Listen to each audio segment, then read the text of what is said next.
Più cordiale buon pomeriggio vi arriva dallo stadio comunale di Cartigliano, dove in una splendida cornice di pubblico con il sold out ai botteghini si affrontano Cartigliano e Villafranca Veronese, big match del campionato di eccellenza Girone A. Da una parte Cartigliano 55 punti, dall'altra il Villafranca a 51. Tutto è pronto, vi lascio alle immagini del match!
It's got rise and so have I.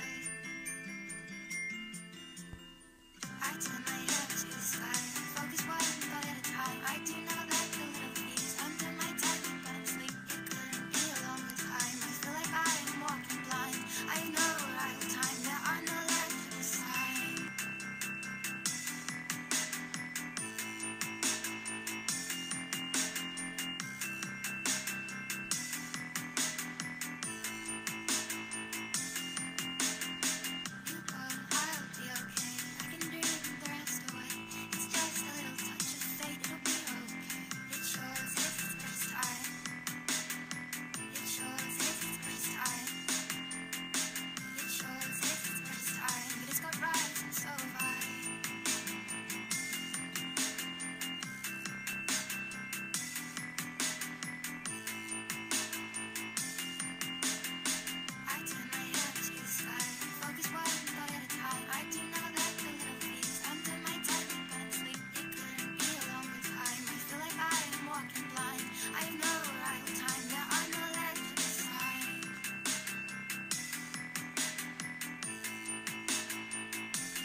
Just a little touch of fate, it'll be okay. It sure takes its first time, but it's got rise and so have I.